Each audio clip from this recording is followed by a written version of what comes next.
사도행전 19장 1절부터 7절까지의 말씀입니다. 봉독하겠습니다.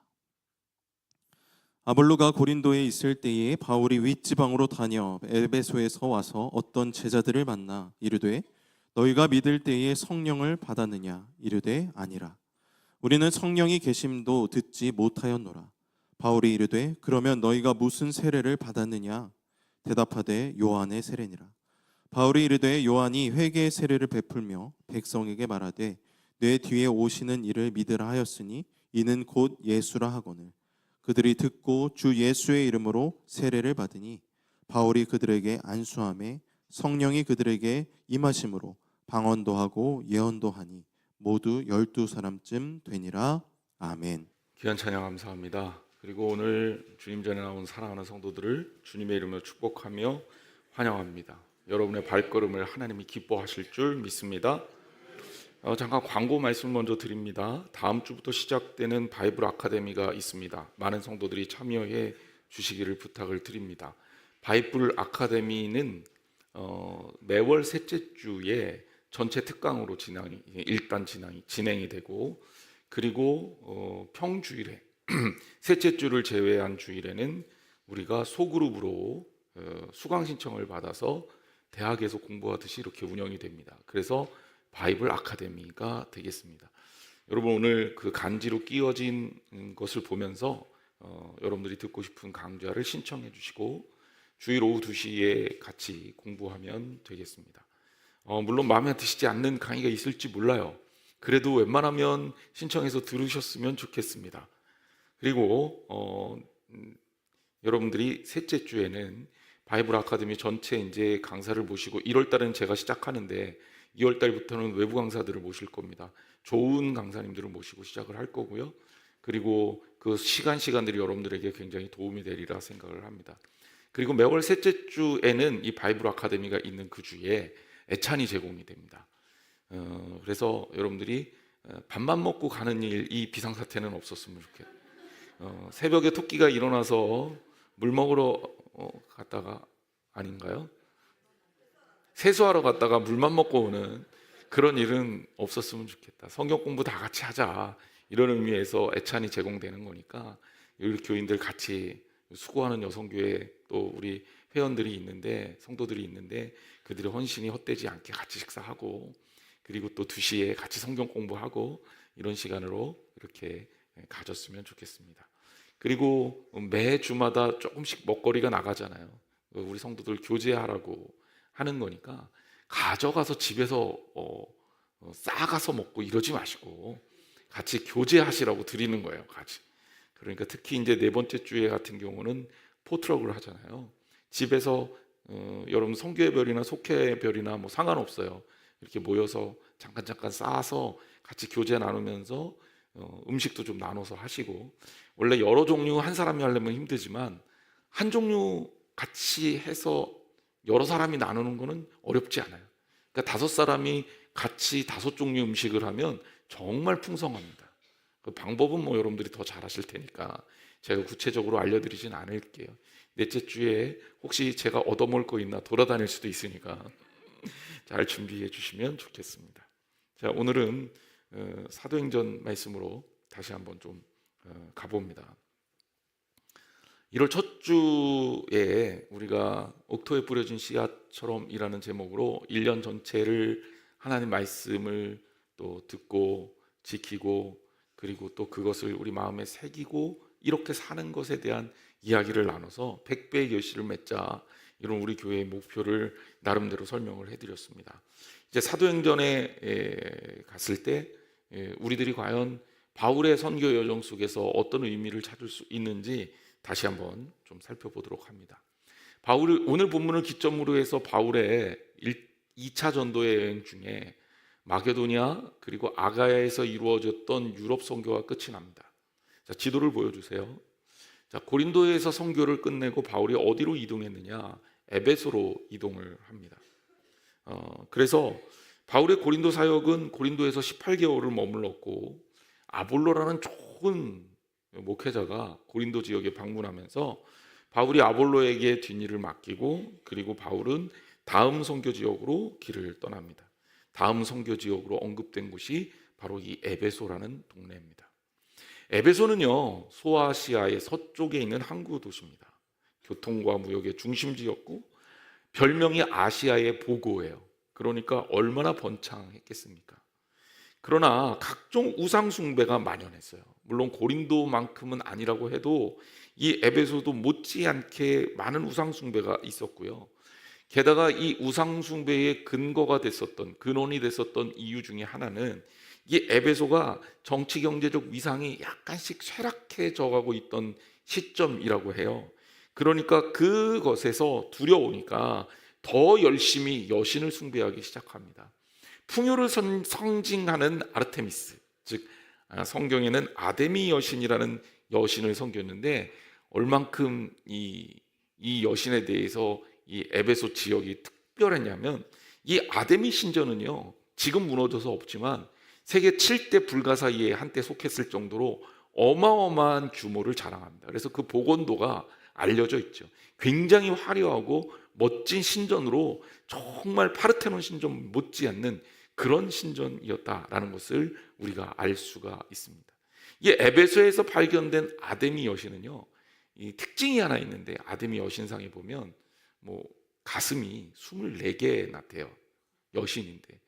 그러니까 좀 그렇지만 이게 뭘 얘기하는 거냐면 그만큼의 풍요와 그리고 물질적인 번성을 이렇게 바라고 소망했었다라는 겁니다. 바울의 입장에서 물론 더 나은 곳을 선교하다 보니까 고린도 또 에베소 이런 지역을 이렇게 이동하는 건 당연하고요. 이쪽의 유대인들 역시 많이 살았던 것을 우리가 성경을 통해서 볼 수가 있습니다. 오늘 본문은요, 이 에베소에서의 첫 번째 이야기에 대해서 짧은 이야기를 담고 있는데, 이 에베소에서 제자들을 만났던 이야기로 시작됩니다. 19장 1절 말씀을 우리가 같이 보겠습니다. 아볼로가 고린도에 있을 때 바울이 윗지방으로 다녀 에베소에 와서 어떤 제자들을 만나, 이렇게 시작하거든요. 그리고 제자들을 만났다, 이렇게 이제 이야기가 시작되고, 그 다음에 바울이 무슨 질문을 하냐면 2절 말씀에 보면요, 이르되 너희가 믿을 때 성령을 받았느냐? 이르되 아니라 우리는 성령이 계심도 듣지 못하였노라 라고 하고 있습니다. 여러분, 1절과 2절이 연속해서 얘기 나오니까 우리가 잘 모르겠지만 사실 1절과 2절은 약간 충돌하는 지점이 있어요. 자, 1절에서 바울이 누구를 만났다 그랬어요? 제자들을 만났다 그랬죠. 제자는 어떤 사람입니까? 예수님에 대해서 아는 사람이에요? 당연하죠. 예수 그리스도를 따르는 사람이 제자입니다. 그러니까 이미 예수 그리스도를 따르고 예수 그리스도를 알고 예수 그리스도를 위해 살겠다라고 결심한 사람들입니다. 그런데 바울이 2절에 보면 이들에게 물어요. 너희가 성령을 받았느냐? 너희가 예수 그리스도를 믿을 때 성령을 받았느냐? 이렇게 물어요. 그러니까 이들이 뭐라고 대답하냐면 우리는 성령이 계심도 듣지 못하였노라. 이상하잖아요. 제자인데 성령이 계심도 듣지 못했다라고 이야기를 합니다. 그러니까 바울이 다시 묻습니다. 너희가 그리스도의 제자가 되었다는 것은 세례를 받았다는 얘기인데 너희는 무슨 세례를 받았느냐? 이렇게 묻자 이들이 대답한 얘기는 이것이었습니다. 우리는 요한의 세례를 받았다. 그리고 바울이 4절 말씀에 이렇게 얘기합니다. 요한이 회개의 세례를 베풀며 백성에게 말하되 내 뒤에 오시는 이를 믿으라 하였으니 이는 곧 예수라 하거늘. 자, 이게 무슨 얘기입니까? 요한이 베푼 세례는 회개의 세례라는 얘기고, 그리고 내 뒤에 오시는 이를 믿으라 하였으니 이는 곧 예수라 했는데, 그 예수님은 요한의 증거에 의하면 어떤 세례를 주시겠다고 하셨어요? 불과 성령으로 세례를 주겠다. 자, 바울의 이 이야기를 듣고 이들이 세례를 받습니다. 그리고 바울이 그들에게 안수할 때 역사가 일어나서 성령이 그들에게 임하고 그들이 방언도 하고 예언도 하게 되었다. 성경이 그렇게 이야기를 합니다. 그리고 그 숫자가 12사람쯤 됐다. 자, 우리는 여기에서 몇 가지 중요한 지점을 발견해야 되는데, 아까 잠깐 말씀드렸지만 19장 1절 말씀 보세요. 아볼로가 고린도에 있을 때 바울이 윗지방으로 다녀 에베소에 와서 어떤 제자들을 만났다. 성경에서 아무나 제자라고 부르지 않습니다. 적어도 제자로 불리우려면 예수 그리스도를 영접하고 나아가 적극적으로 예수 그리스도를 따르며 예수 그리스도를 전하는 이들을 말합니다. 성경은 이들이 유대인인지 헬라인인지에 대해서도 관심이 없습니다. 그것들을 알려주지도 않습니다. 이들이 적어도 제자고 세례를 받았는데 요한의 세례를 받은 사람들이다. 이렇게 말합니다. 학자들 사이에서는 이에 대해 의견이 분분합니다. 이들이 헬라인이었을 것이다. 이들이 유대인이었을 것이다. 이들이 어떤 사람이었을 것이다. 하지만 성경이 말하는 바를 그대로 받아들인다면 일단 이론적으로 이들은 누군가를 만나 예수 그리스도에 대해서 전해 들었고 배우고 그리고 그 예수 그리스도를 따르기로 결심한 것입니다. 그러니까 예수 그리스도를 영접한 것까지, 예수 그리스도를 믿는 것까지는 맞아요. 예수 그리스도와 예수 그리스도의 죽으심과 부활에 대해서도 알고 있었을 가능성이 큽니다. 그런데 예수님께서 부활하시고 승천하시기 전에 승천하시면서 제자들에게 성령을 보내겠다라고 말씀하셨는데 이 이야기는 모르는 거예요. 그러니까 이 상황을 우리가 어떻게 인지해야 되냐면 예수님의 살아계심과 죽으심과 부활하심까지 알고 있었던 그 누군가가 에베소에 있는 이들에게 복음을 전한 거고, 이들은 세례를 받고, 왜? 그때까지는 요한의 세례밖에는 알지 못하니까 세례를 받고 예수 그리스도를 메시아로 인정하고 영접한 겁니다. 그러나 성경은 말하기를 그것으로는 충분하지 않다고 말하는 거예요. 존 웨슬리 목사님의 설교 거의 크리스찬, 영어로 almost Christian이라는 제목에 보면, 이 설교문에 보면 충분히 종교적으로 크리스찬임에도 불구하고 온전한 크리스찬에 미치지 못하는 사람들이 있었다라는 것을 지적합니다. 거의 크리스찬, almost 크리스찬을 읽어보면 깜짝 놀랄 만한 것이 이런데도 거의란 말이야? 진짜가 아니란 말이야? 라는 질문을 하게 되는 거예요. 세 가지 이야기를 하게 되는데 웨슬리 목사님이 이런 이야기를 해요. 첫 번째, almost 크리스찬, 거의 크리스찬, 좀 비슷하게 번역을 한다면 가까스로 크리스찬? 좀 그런가요? 완전히 크리스찬은 아니지만 크리스찬 비슷한 수준까지 올라간 사람들은 어떤 사람들이에요? 타종교인의 정직함을 가지고 있다. 그들처럼 정의와 진리에도 관심을 갖고 있다. 심지어 사랑도 주고받고 산다. 문제는 뭐예요?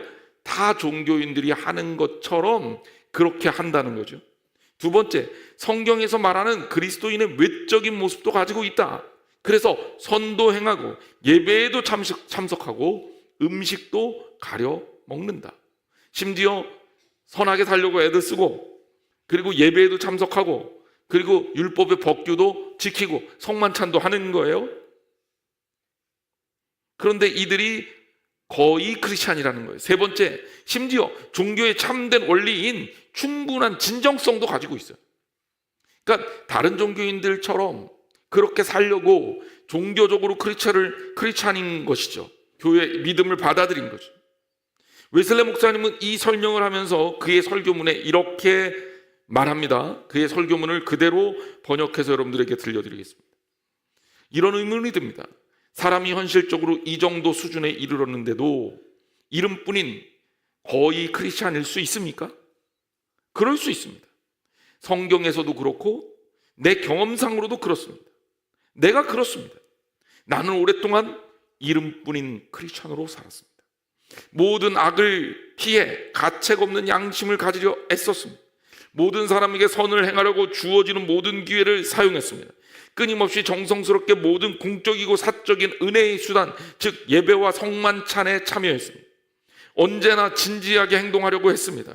그리고 이 모든 일을 종교적 진정성을 가지고 행했습니다.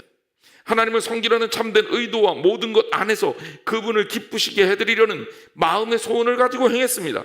그런데 성령 안에서 제 양심은 지난날 제가 단지 이름뿐인 크리스찬에 불과했다고 증언합니다. 무슨 이야기입니까? 요한 웨슬레 목사님이 올더스게이트에서 성령 체험을 하기 이전에 그의 삶에 대한 회고를 한 겁니다. 형식적으로 얼마든지 크리스찬처럼 살 수 있고 또 크리스찬이 지니는 모습을 가질 수 있다. 내가 그랬다라는 겁니다. 하지만 정말 중요한 것이 빠지면 완전한, 웨슬레 목사님의 설교문에 보면 almost 크리스찬이라고 나와요. 떨어뜨린 거 아니고 한 단어 almost. 이게 완전하고 온전한 이런 뜻입니다. 완전한 크리스찬이 될 수 없다. almost 크리스찬이 될 수 없다라는 것입니다. 저는 오늘 이 사도행전 19장 1절부터 7절까지 말씀을 읽어보면서 웨슬레 목사님의 설교가 머릿속에서 떠나지를 않았습니다. 바울 사도가 만난 이들은 형식적으로는 제자가 맞아요. 세례도 받고 크리스찬이라는 의식도 있습니다. 그리고 누구보다 열심히 살려고 애를 썼습니다. 그러니 그들이 제자라는 이름도 얻었겠죠. 하지만 그들에게 여전히 부족한 게 있었다라는 겁니다. 오늘 본문은 아직도 여전히 부족한 이들, 종교적 테두리에만 머물러서 복음적 핵심에 접근하지 못하는 이들에게 주는 성경의 교훈이다. 저는 그렇게 생각합니다. 그러면 우리는 본문을 통해서 접하는 온전한 그리스도의 제자가 되기 위해서 우리는 과연 어떻게 해야 합니까? 먼저 오늘 본문에 의거해서 우리가 첫 번째로 살필 수 있는 본문은 들을 수 있는 기회를 놓치지 말라는 거예요. 자, 우리가 지난 시간 옥토에 뿌려진 씨앗, 좋은 땅에 뿌려진 씨앗 기억하시죠? 그것의 첫 번째 조건이 뭐였습니까? 듣고. 이제 생각나세요? 첫 번째가 하나님 말씀을 착하고 좋은 마음으로 어떻게 해라? 들어라. 듣는 게 그만큼 중요합니다. 오늘 본문에도요, 그냥 읽으면 잘 모르는데 성경을 잘 살펴보면 이 듣는다는 게 굉장히 중요한 단어로 부각되고 있음을 알 수 있습니다. 자, 바울이 이들에게 물어요. 너희가 믿을 때 성령을 받았느냐? 이들이 뭐라고 대답합니까? 2절 말씀 볼게요. 아니라 우리는 성령이 계심도 어떻게 했다? 듣지 못했다. 사랑하는 성도 여러분, 듣는 게 얼마나 축복인지 아시겠어요? 바울을 만나고 이들이 세례를 받는데요, 이번에 받은 세례는 어떤 세례였냐? 성령 세례. 5절 말씀에 이런 표현이 나옵니다. 사도행전 19장 5절 말씀에 그들이 듣고 주 예수의 이름으로 세례를 받으니 그랬어요. 드디어 이들이 어떻게 된 거예요? 들어서 주 예수의 이름으로 세례를 받았다. 그러니까 듣지 못해서 이들은 성령에 대해서 몰랐고 이제 바울을 통해서 듣게 되니까 이들이 성령에 대해서 깨닫고 알게 됐고 경험하게 됐다라는 겁니다. 사랑하는 성도 여러분, 들음이 얼마나 중요한지 아십니까? 신앙생활하면서 껍데기뿐인 신앙생활하지 마세요. 거의 크리스찬인데 결정적으로 온전하지 못한 그런 크리스찬의 모습을 갖지 마세요. 그러기 위해서 어떻게 해야 됩니까? 우리는 하나님 말씀 듣는 일에 집중하고 노력해야 합니다. 말씀을 사모하고 내 삶의 양식으로 삼아야 합니다. 오늘 우리 이 시대는 하나님 말씀을 듣는 일에 최선을 기울여야 하는 시대입니다. 여러분, 듣는 일을 정말 중심을 가지고 제대로 하세요. 그리고 주의 전에서 이 선포되는 말씀에, 그 선포되는 예배에 참여해서 말씀을 들으세요. 여러분 지금 하고 있는 게 뭡니까? 예배를 드리고 있으면 그 예배 가운데 참여해서 말씀을 어떻게 하고 있어요? 듣고 있다는 거예요. 이게 말씀의 씨앗이 자라서 열매 맺을 수 있는 가장 중요한 첫 번째 요건입니다. 말씀을 듣는 일을 사모하시고 말씀은 듣는 일에 최선을 다하시기를 주님의 이름으로 축원합니다. 두 번째는 어떻게 해야 되느냐? 성령을 받아야 된다. 자, 이들이 크리스찬으로 제대로 된 모습을 갖추지 못한 이유가 무엇입니까? 성경은 이들에게 가장 큰 문제를 성령을 받지 못한 데서 찾습니다. 사도행전 19장 2절 말씀이에요. 이르되 너희가 믿을 때 성령을 받았느냐? 이르되 아니라 우리는 성령이 계심도 듣지 못하였노라. 성령을 받는다는 게 뭡니까? 이를 알려면 성령이라는 단어를 좀 확인해 봐야 되는데, 성령이라는 말이 이 성경의 원어로는 푸뉴마 하기온. 이 단어는 두 가지 단어의 합성어예요. 하기오스라는 단어가 거룩하다라는 뜻이에요.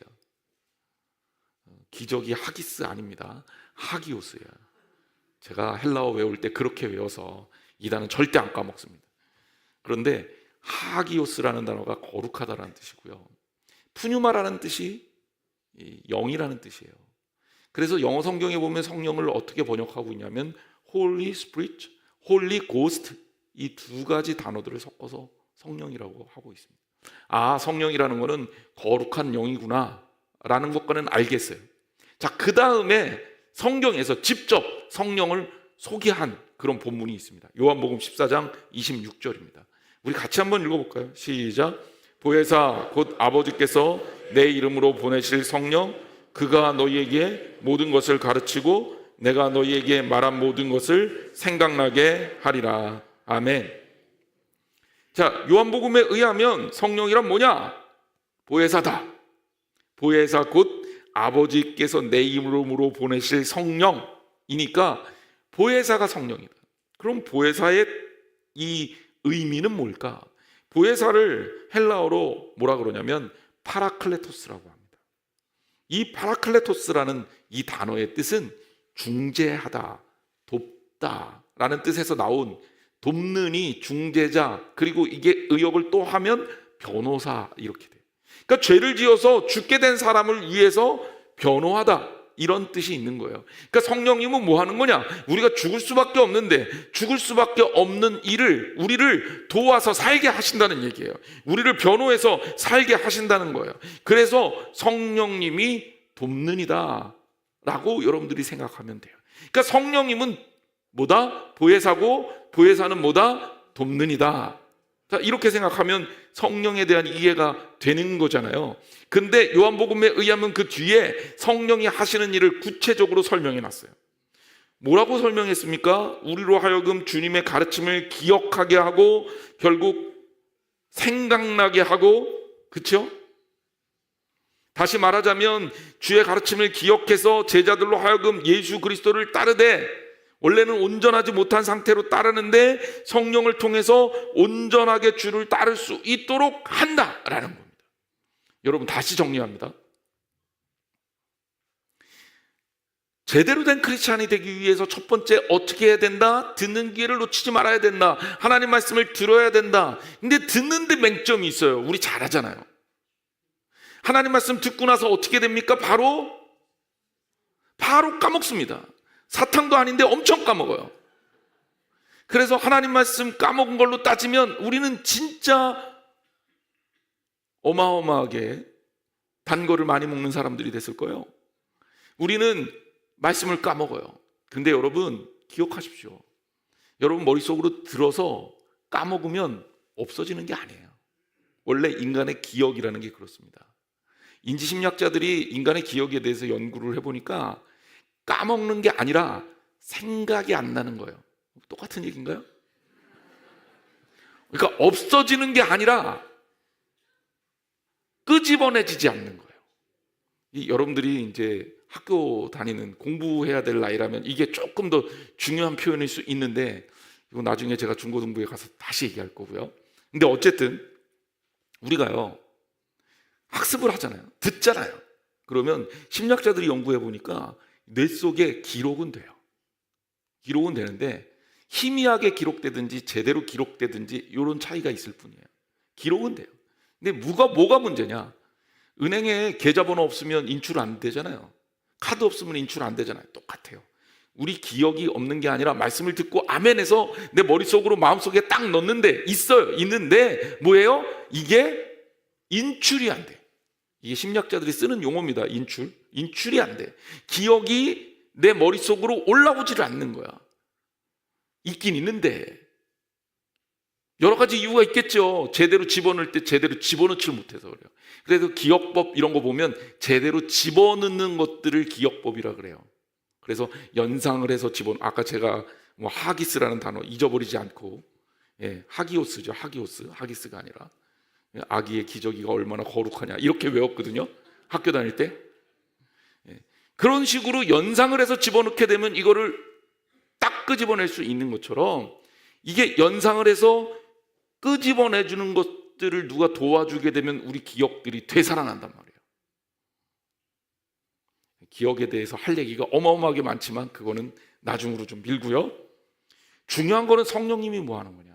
자, 하나님 말씀 들었을 때 우리가 어떻게 합니까? 대부분 다 사탕도 아닌데 너무 잘 까먹어요. 그래서 생각이 안 나. 지난주에 무슨 말씀 들었지? 듣긴 들었는데 좋았어. 거기까지는 알겠어. 근데 무슨 말씀이지? 생각은 안 나. 그때 성령을 통해서 이게 어떻게 된다? 성령님이 기억나게 하시고 생각나게 하신다는 거예요. 여러분, 하나님 말씀대로 살려면 말씀을 알아야 될 거 아니에요.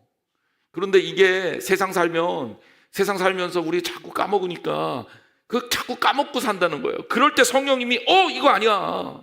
말씀을 떠올리게 해서 말씀대로 살 수 있도록 어떻게 한다? 돕는다.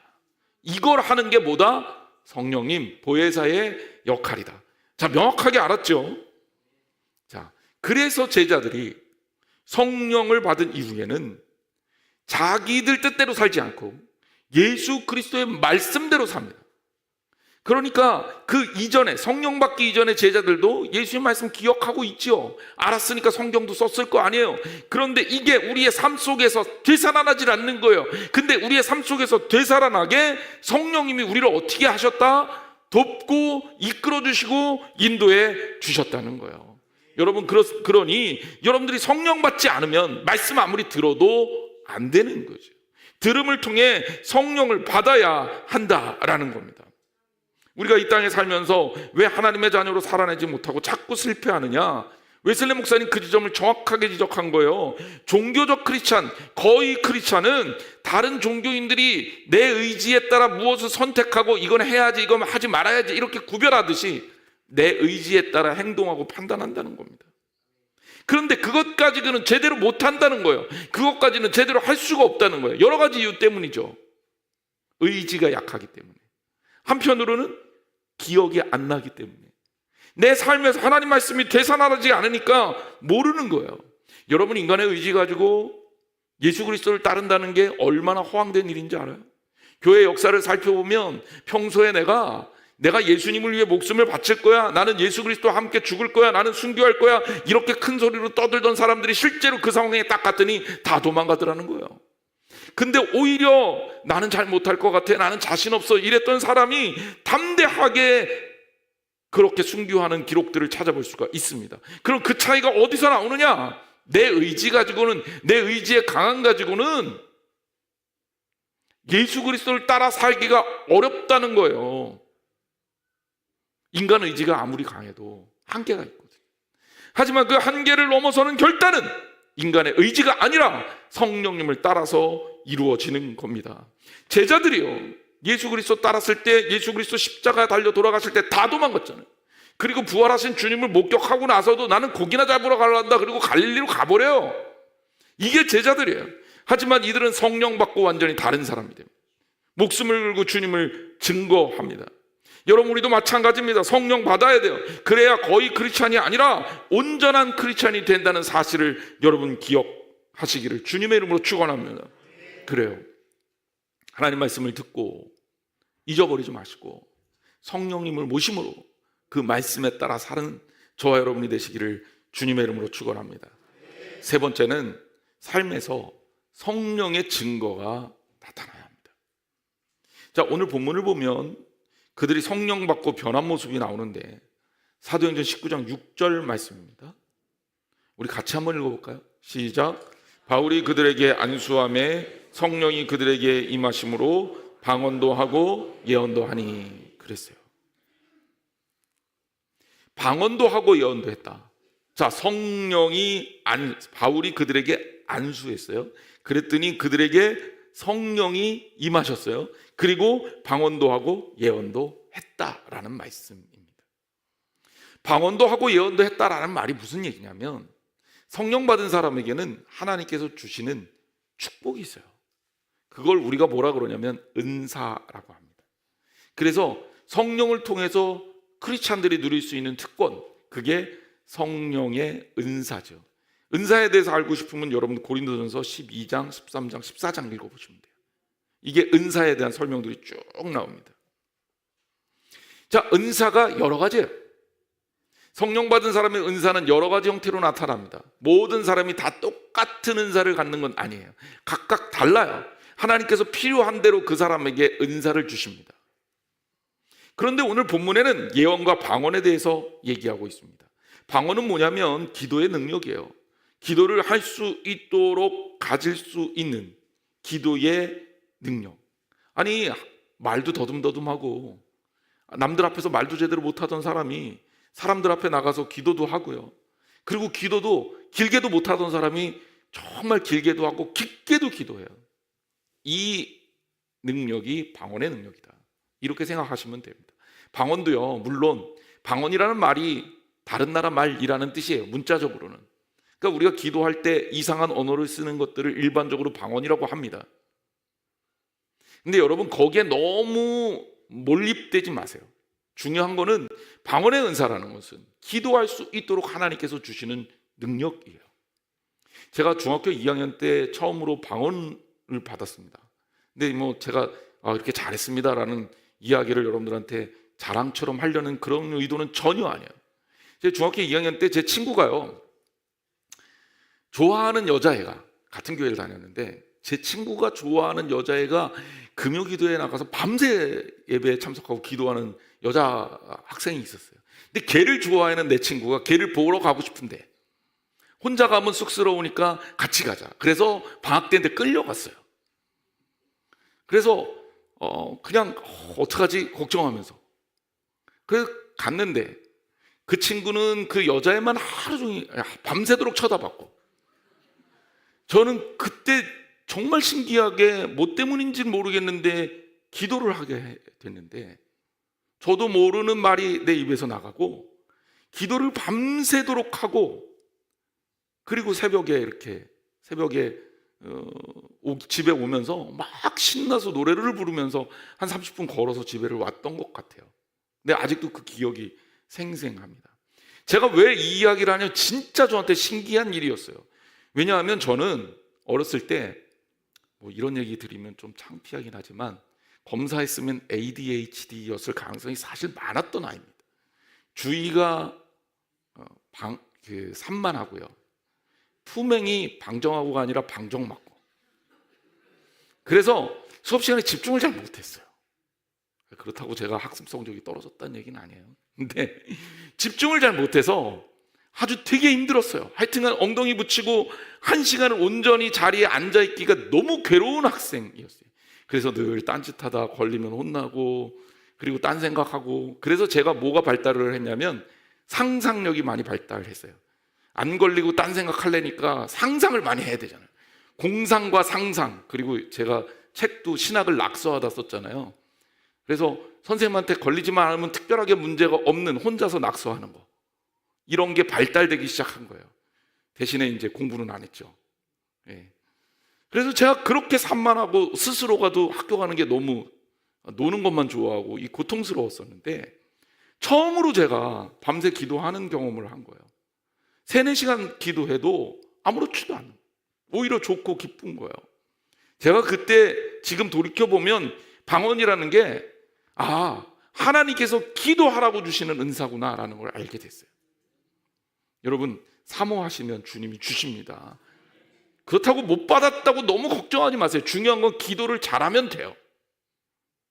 엉덩이를 잘 붙이고 기도 잘 하시는 분들은 방언 은사 안 받아도 하나님께 집중력 있게 기도할 수 있으니까 너무 걱정하지 마세요. 그러면 예언은 뭐냐? 예언은 하나님 말씀을 전하는 능력이에요. 그런데 왜 이 2가지 성령의 은사가 이 본문에 소개가 돼 있냐? 여러분, 성령의 은사는 다양합니다. 방언, 통역, 사랑하는 은사, 다른 사람을 돕는 은사, 이런 것도 다 성령의 은사예요. 우리 인간이 할 수 없는 그런 것들을 성령님께서 하게 하시는 거니까. 그래서 가장 커다란 은사를 뭐라 그러냐? 사랑이라고 하지 않습니까? 12장 마지막 절에 보면, 고린도전서 12장 마지막 절에 보면 더 큰 은사를 사모하라. 그러고 13장에 사랑을 오래 참고 이렇게 쫙 나오니까 사랑이 최고의 은사인 거예요. 그러니까 여러분, 사랑하면 되는데 이것도 사람 능력으로 안 되잖아요. 근데 여기에는 방언과 예언이 소개된 이유는 다른 은사는 바로 알 수가 없잖아요.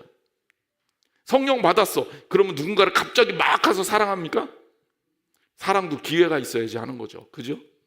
그런데 방언과 예언은 드러난단 말이에요. 아, 이들이 성령을 받았구나라는 표시예요. 그러니까 그 표시를 우리에게 알려주는 거죠. 정말 중요한 건 뭐냐면 성령을 받은 사람이 가지는 이 성령의 능력이 우리의 삶에서 드러나는 겁니다. 성령의 능력이 이들에게 임했다라는 거예요. 웨슬레 목사님은 이런 얘기를 해요. 아까 얘기했던 그 설교문, 제가 듣지는 못했지만 읽은 그 Almost Christian이라는 설교문에 의하면 온전한 크리스찬, 즉 Altogether Christian이라는 존재는 어떠한 것이냐, 그 삶의 증거가 어떻게 나타나냐. 첫 번째, 모든 것을 다하여 하나님을 사랑한다. 모든 것을 다하여 하나님을 사랑한다. 두 번째, 자기 자신처럼 이웃을 사랑한다. 세 번째, 어떤 상황에서도 흔들리지 않는 믿음을 갖는다라는 거예요. 즉 온전한 크리스찬으로 나타나는 성령의 능력이라는 게 뭐냐? 모든 것을 다해서 하나님을 사랑하고 자기 자신처럼 이웃을 사랑하고 그리고 어떤 순간에도 흔들리지 않는 믿음을 갖는다는 거예요. 이게 얼마나 힘든 일입니까? 여러분, 우리 알잖아요. 우리 민족 고유로 쫙 내려오던 우리 조상님들부터 앓고 있던 불치병, 복통, 사촌이 땅 샀을 때 일어나는 그 가슴 아픔과 배 아픔의 현상, 우리 다 앓고 있잖아요. 근데 여러분, 성령 받으면 다른 사람의 기쁨이 내 기쁨이 된다는 거예요. 비록 내 것이 아닐지라도 말이에요. 이건 사랑하는 자에게 일어나는 일입니다. 왜? 사랑하지 않으면 그런 일은 일어나기가 어려워요. 사랑하지 않는 자들이 잘 되는데 그게 좋습니까? 어떤 상황에도 흔들리지 않는 믿음이라는 게 얼마나 힘든 일입니까? 형식적 종교인들은 그럴 수가 없어요. 얼마든지 기회에 따라 배교할 수 있습니다. 하지만요, 진정으로 하나님의 사람이 되면 어떤 순간에도 주님을 떠날 수가 없어요. 주님 놓칠 수가 없어요. 왜? 주님이 우리 생명이라는 걸 아니까. 여러분, 이런 성령의 능력이 우리 안에 있어야 되는 것 아닙니까? 사랑하는 성도 여러분, 여러분 성령 받으셨습니까? 여러분 받았다면 주님을 통해서 이루어지는 이러한 성령의 은사들을 주 안에서 누리시기를 주님의 이름으로 축원합니다. 결론적으로 말씀드립니다. 오늘날 크리스찬들을 보면 저는 이렇게 딱 설명하고 싶어요. 충분히 종교적이지만 거룩하지는 않다. 오늘날 크리스찬들의 모습을 보면서 부족하다고 느낄 때가 많습니다. 우리에게 무엇이 부족합니까? 종교성이요? 종교적 형식이요? 크리스찬이라는 자의식이요? 이거 전혀 부족하지 않습니다. 오히려 차고 넘칩니다. 당신 예수 믿습니까? 네, 예수 믿습니다. 많은 사람들이 그렇게 대답합니다. 그러나 정말 우리가 하나님께서 주신 성령 경험을 하고 성령 체험을 통해 성령의 증거를 우리 안에 갖고 있습니까? 우리의 입술을 통해서 하나님 앞에 온전한 성령의 은사들이 나타나고 우리의 삶을 통해서 하나님 앞에 온전하게 드러난 삶으로 정말 주님을 목숨보다 사랑하고 이웃을 내 몸처럼 사랑하며 흔들리지 않는 믿음을 갖고 있습니까? 어떤 상황에도 감사와 감격이 넘치는 삶을 살고 있습니까? 혹시 불평하거나 누군가를 원망하거나 누군가를 미워하거나 그러지 않습니까? 우리에게 필요한 건 종교성이 아닙니다. 우리에게 필요한 건 거룩함입니다. 하나님의 능력을 우리 속에 담고 크리스찬으로서의 거룩한 삶을 살아야 한다는 겁니다.